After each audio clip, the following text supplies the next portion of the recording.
Olá, igreja. Muito bom dia, vencedores. Vencedores. A gente está falando sobre ataque, né? Sobre guerra, sobre batalhas e temos uma certeza. A palavra nos dá uma certeza. Em Cristo Jesus nós somos mais do que vencedores. Eu lembro que uma vez, quando eu era garoto, alguém mencionou por que nós somos mais do que vencedores, né? A expressão mais do que vencedores, né? Porque a gente não venceu coisa alguma, né?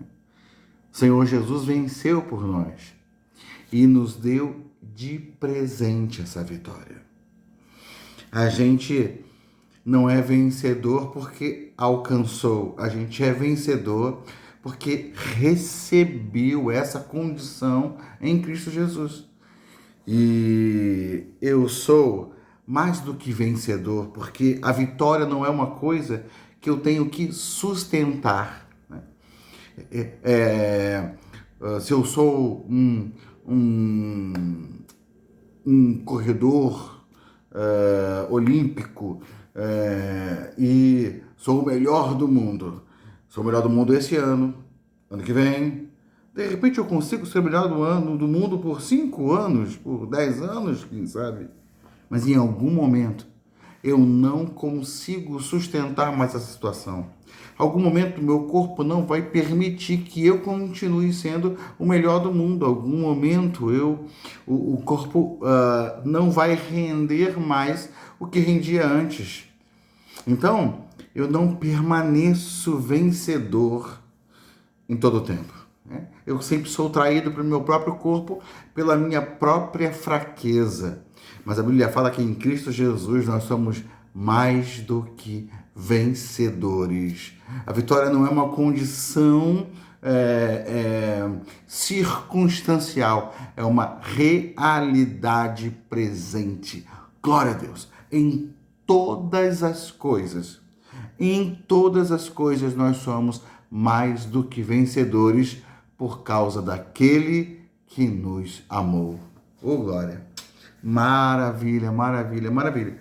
Então nós falamos sobre os ataques que recebemos do mundo.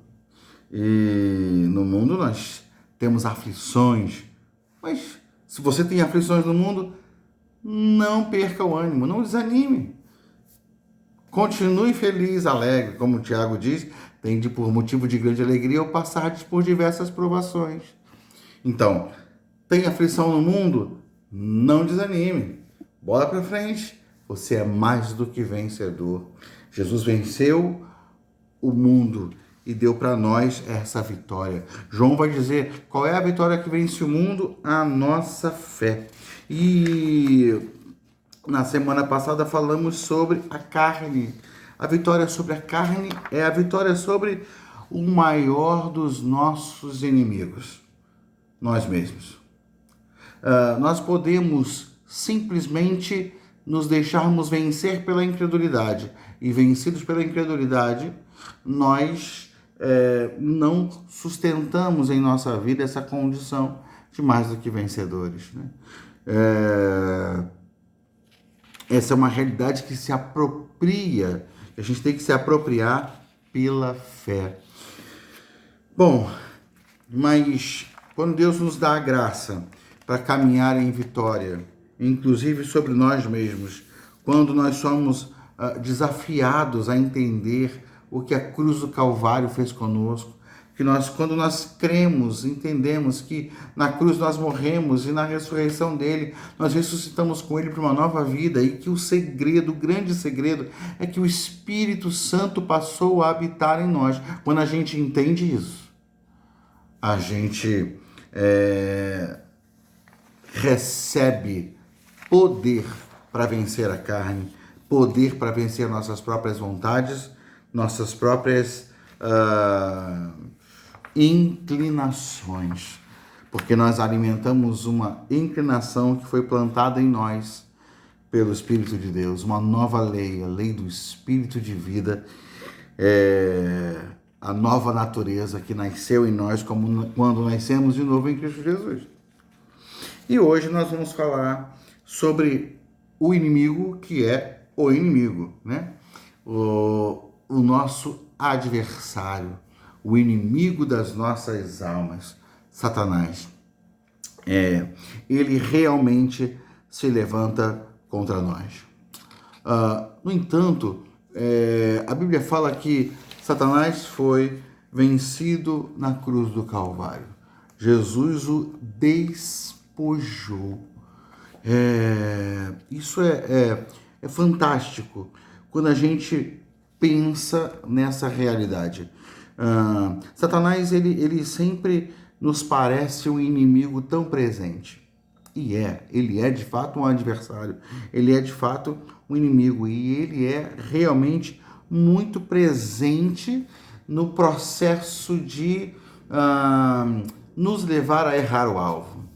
Ele cria todas as ciladas possíveis para que a gente se embarace, para que a gente se enrole no meio do caminho e não alcance o propósito e assim perca o propósito que foi estabelecido para nós em Cristo Jesus. Mas a palavra vai dizer que Jesus cancelou na cruz o grande trunfo do diabo contra nós, né? O texto que não está aqui no estudo de hoje, mas enquanto eu estou falando, não estou lembrando dele, Colossenses 2, versículo... olha, se eu ler do 13, vai estar escrito assim: quando vocês estavam mortos em pecados e na incircuncisão da sua carne, Deus os vivificou juntamente com Cristo. Ele nos perdoou todas as transgressões. Então, quando a gente estava morto em pecados e na incircuncisão da nossa carne, a gente estava morto, condenado à morte eterna, mas já morto espiritualmente, já a gente estava escravo da nossa carne, das nossas tendências humanas. Enquanto a gente estava nessa condição ainda, inimigos de Deus, separados de Deus, em Cristo Jesus, Deus nos vivificou juntamente com Cristo. Ele perdoou todas as nossas transgressões.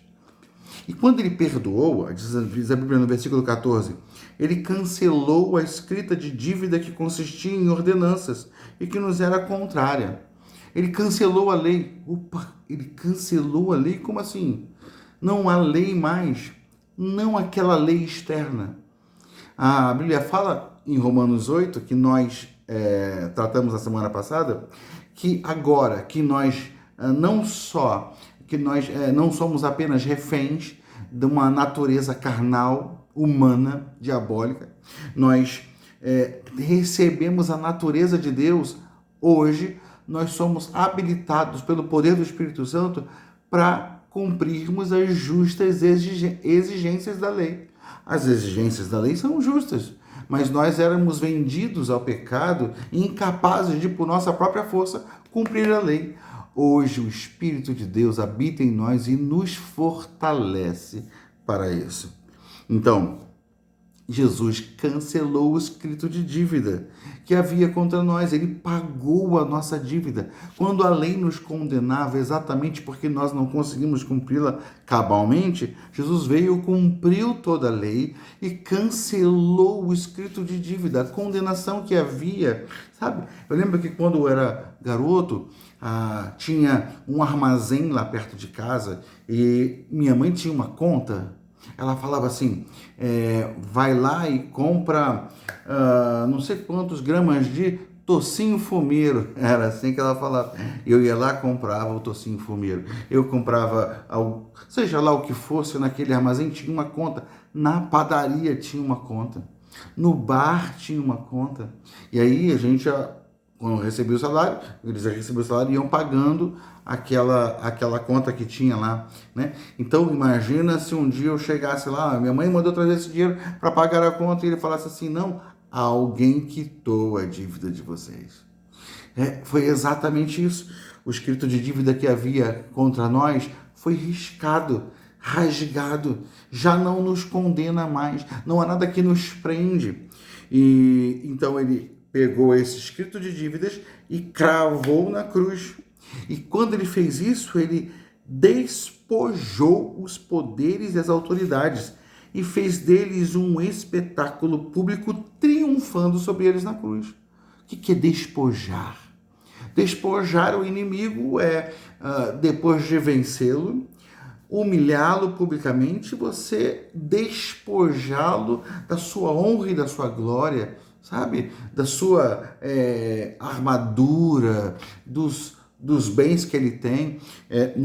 Na semana que vem, o estudo vai falar sobre esse despojar que foi experimentado pelo povo de Judá na época de Josafá, numa batalha em que eles tiveram a oportunidade de despojar os inimigos, e os inimigos mortos tinham lá tantos tesouros, tantas coisas preciosas, valiosas. Então, Satanás foi vencido na cruz do Calvário, foi derrotado na cruz do Calvário, foi despojado dos seus poderes, porque ele despojou os poderes e as autoridades. Os poderes e as autoridades estão despojados. Ou seja, Satanás está vencido. Mas olha, ele não parece tão atuante, ele não parece tão presente, ele não parece tão capaz de ainda gerar problemas e complicações. Bom, qual é o grande problema do diabo? A palavra de Deus diz que ele é o pai da mentira.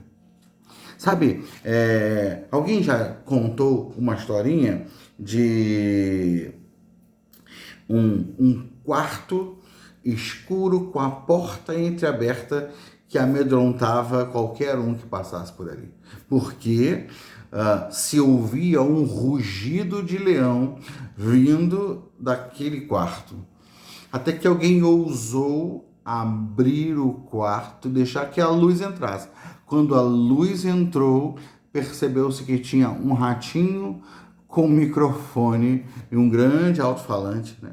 Ou seja, era apenas um ratinho, mas que aprendeu a rugir como um leão, né? Talvez a gente possa usar melhor a figura de um gatinho, né?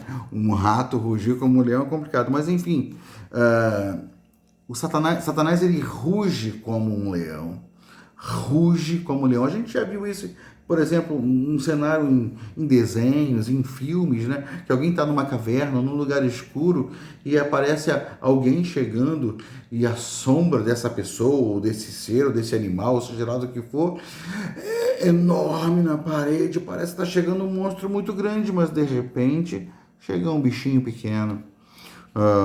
Então, Satanás, ele é especialista na arte da enganação. Satanás engana com perspicácia. Ele é o pai da mentira. E aí, os textos propostos aqui vão nos ensinar a lidar com o nosso inimigo.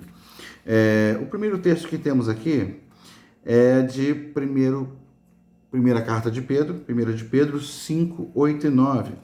Pedro diz assim: eu lhes darei toda a autoridade sobre eles e todo o seu esplendor, porque me foram dados... eu estou falando besteira. Esse texto aqui está no texto do estudo, né? Na verdade, esse texto aqui é de Lucas 4, 6 e 7, no momento da tentação, o diabo ainda ostentando algum poder, ostentando alguma condição que ele tinha, né?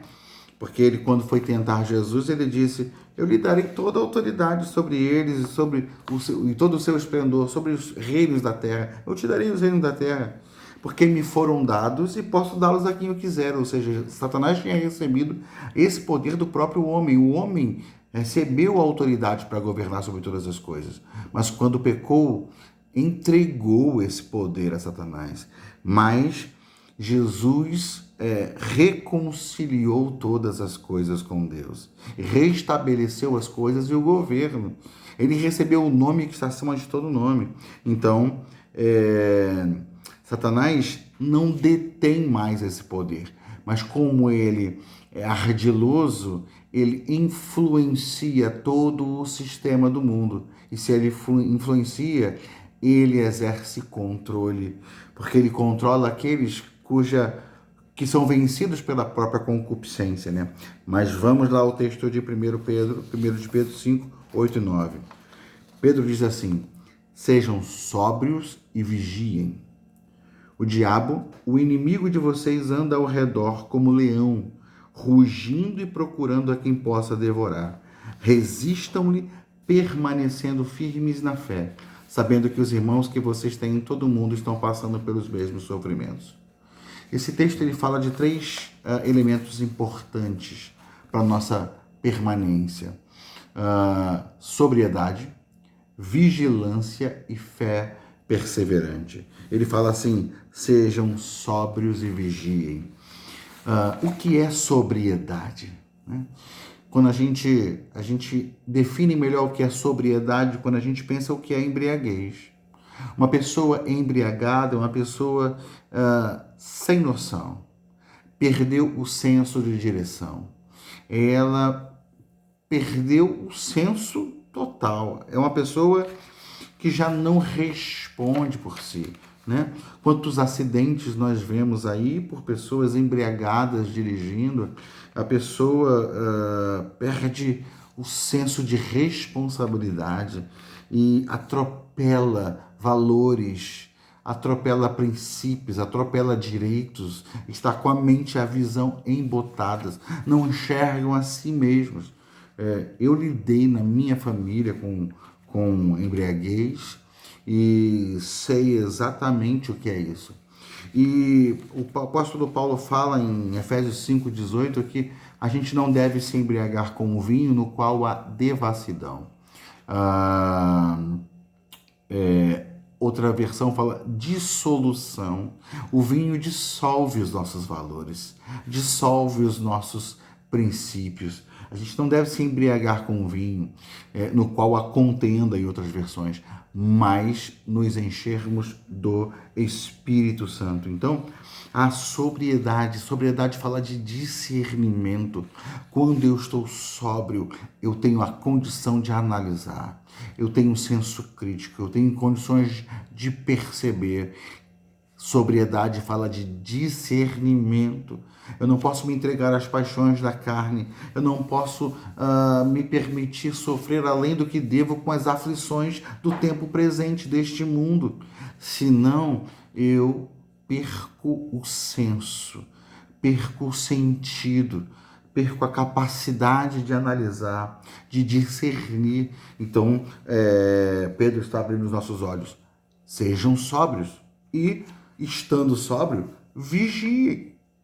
Vigilância fala de antecipação. O vigia está num lugar, guardando esse lugar, exatamente, muitos vigias, por exemplo, ficam em guaritas, né?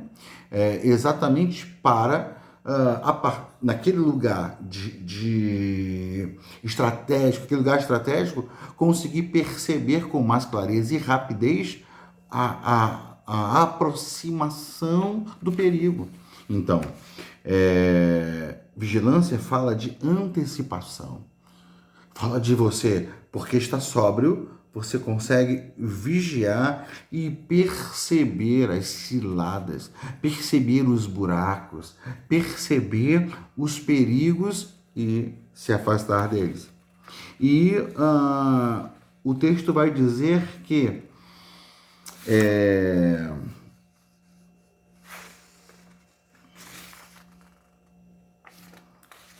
Peraí que deixa eu me encontrar aqui. O texto vai dizer assim: resistam-lhe. Como é que a gente resiste ao inimigo que vem rugindo como leão? A gente resiste a ele permanecendo firmes na fé, perseverando. Todos os nossos irmãos em Cristo sofrem as mesmas investidas. Fiquemos firmes, suportemos. O apóstolo, o Tiago vai dizer assim, no texto de Tiago 4:7, resistam, portanto, submetam-se a Deus, resistam ao diabo e ele fugirá de vocês. Esse texto de Tiago traz um segredo para a gente. Ele, antes de falar para nós resistirmos ao diabo, ele fala para a gente se submeter a Deus. O grande segredo é a gente entender o que significa se submeter a Deus. Sabe, tudo que o diabo tenta fazer conosco é nos enganar a respeito da nossa capacidade de sermos independentes. Ele fez isso com Eva. Quando Eva ainda estava num estado de perfeição, de pureza, quando Eva ainda estava livre da corrupção do pecado, o diabo se aproximou dela e a maneira como ele teve, a maneira que ele usou para destituí-la desse lugar, para tirá-la desse lugar de pureza, tirá-la desse lugar de equilíbrio, tirá-la desse lugar de segurança, foi enganá-la com a mentira de que valeria a pena ela lutar pela sua independência. Ele desmentiu Deus. Quando ele disse assim, Deus falou que vocês se comerem da fruta vão morrer, não é muito assim não. O que na verdade está acontecendo é que Deus sabe que no dia que vocês comerem da árvore do bem e do mal, do conhecimento do bem e do mal, vocês se tornarão iguais a Ele. Olha, isso despertou alguma coisa em Eva. Bom, eu vou poder entender, perceber, descobrir com independência. Não vou precisar que Deus me ensine ou que Deus tome as decisões por mim. Então, eu vou subir e ficar em pé de igualdade com o próprio Deus.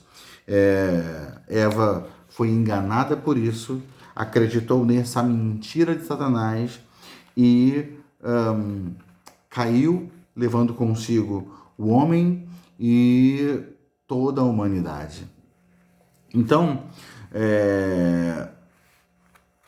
quando Tiago está nos ensinando a nos submetermos a Deus, é exatamente voltarmos a esse lugar de dependência, esse lugar onde nós reconhecemos sobre nós o governo dele.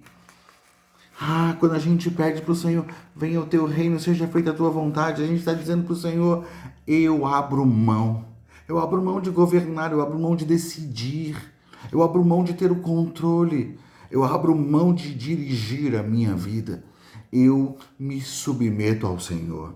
A vitória contra o diabo não acontece a partir de um posicionamento meu de enfrentá-lo. O próprio anjo Miguel, na luta contra Satanás, disse assim, o Senhor te repreenda. Então, que o Senhor repreenda Satanás, que o Senhor se levante contra ele como faz sempre. Quando o Senhor se levanta, com o sopro de sua boca, ele destrói todos os seus inimigos. O grande desafio para mim, para você, para cada um de nós, não é nos levantarmos contra Satanás, ainda que a nossa guerra contra ele seja uma realidade, e nós nos levantamos contra suas obras, sim, desfazemos suas obras, mas o princípio é nos submetermos a Deus. O princípio é nos enchermos de Deus. O apóstolo Paulo vai dizer no texto de Efésios, capítulo 6, a partir do verso 10, do 10 ao 13, ele diz, finalmente, fortaleçam-se no Senhor e no seu forte poder.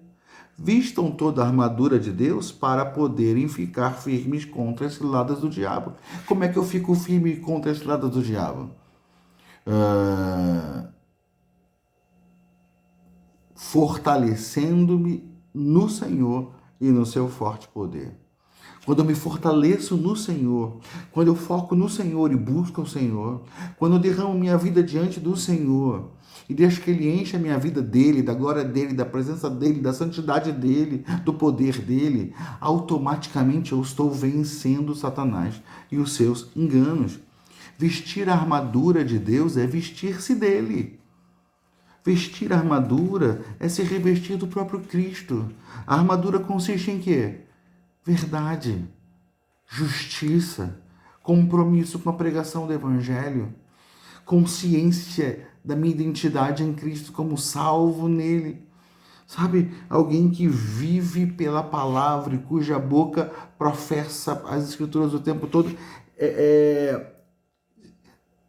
Se vestir da armadura de Deus é se revestir de Cristo, é se cercar de Cristo, é moldar o nosso caráter à semelhança de Cristo Jesus. Então, a melhor maneira de vencer o diabo não é procurando as melhores frases para usar contra ele. Está repreendido, está amarrado, está destruído, está quebrado. Não. Pode haver momentos para essas coisas. Pode haver momento em que você vai se voltar contra Satanás e falar assim: eu te repreendo em nome de Jesus, saia em nome de Jesus. Se você é um homem de Deus, você vai esbarrar nesses momentos. Quanto mais você busca o Senhor, pode ser que você tenha mais experiências de viver mais experiências com esse tipo de batalha. Mas o grande segredo de vencer o diabo é amar o Senhor mais intensamente, mais profundamente, é se encher de Deus. Então, finalmente, irmãos, fortaleçam-se no Senhor e na força do seu poder. Vistam a armadura de Deus e vocês vão conseguir ficar firmes contra as astutas ciladas do diabo. Porque a nossa luta não é contra pessoas, mas contra os poderes e autoridades, contra os dominadores deste mundo de trevas, contra as forças espirituais do mal nas regiões celestiais. Por isso, vistam toda a armadura de Deus, para que possam resistir no dia mau e permanecerem inabaláveis depois de terem feito tudo. Sabe? Vestir-se da armadura de Deus é o segredo. É verdade. Nossa luta é contra poderes espirituais da maldade. Eles se levantam, mas eles não são o nosso foco. Os espíritos malignos se levantam e operam terrivelmente contra tudo, contra todos, contra nós, servos de Deus, principalmente. Mas eles não são o nosso foco. Se você está passando por uma aflição, seu foco não é lutar contra o diabo para ser livrado dessa aflição, como se tudo fosse culpa do diabo. O seu foco é buscar o Senhor. O seu foco é amar o Senhor. O seu foco é se encher do Senhor. Em se encher do Senhor, sua vitória será cada vez mais firme e inabalável contra as astutas ciladas de Satanás. Então, vigiem orando sem cessar. Vigiem lendo as Escrituras. Deus falou para Josué, sabe qual é o segredo da vitória? O segredo do sucesso, Josué? Não dessa forma, obviamente, né? Mas sabe qual é o segredo do sucesso, Josué? Meditar na lei dia e noite. Medita na palavra dia e noite. Cresce no conhecimento de Deus. Cresce na vida de oração. Ame o Senhor mais intensamente. E você estará vencendo Satanás e todos os seus planos contra você e contra aqueles ao seu redor. E se você triunfa, você ajuda a igreja a triunfar, porque somos um corpo em Cristo. Amém, meu querido? Deus abençoe você. Que essa semana, essas células sejam tempos de crescimento e maturidade para nós como igreja em Cristo Jesus. Deus abençoe grandemente você e siga triunfando, porque em todas as coisas, eu, você, todos nós, somos mais do que vencedores por causa daquele que nos amou. Amém? Fique na paz, meu querido.